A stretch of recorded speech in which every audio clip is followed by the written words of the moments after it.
So in this presentation, we're talking about the general circulation of the atmosphere, which is the direction of wind, the Coriolis effect, why air rises and falls, and how the general circulation impacts climate in certain areas.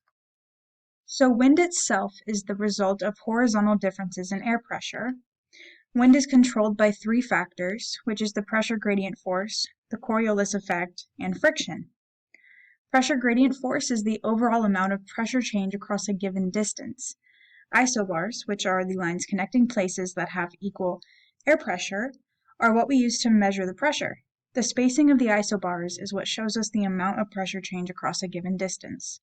The Coriolis effect will be discussed next, and friction is what shows air movements, which alters wind's direction.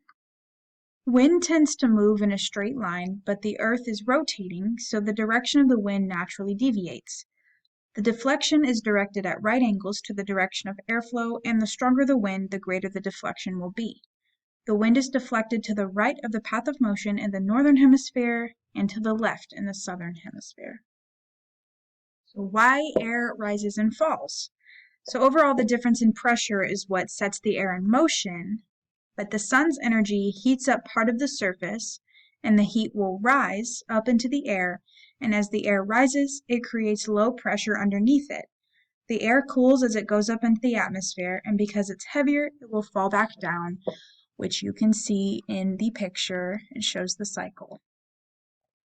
Global circulation is how air systems travel over the Earth's surface.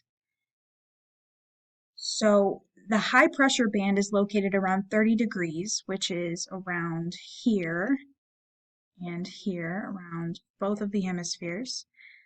And that is where you can find temperatures that are typically dry and hot. And in the 50 to 60 degrees, which is up by the poles, you can find more rainy and stormy weather. And that corresponds with the low pressure.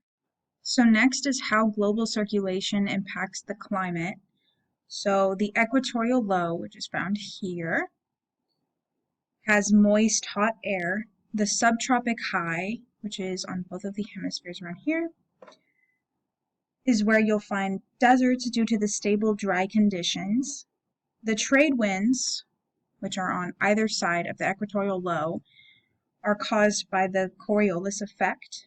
So we have the wind that is deviating due to the rotation of the Earth.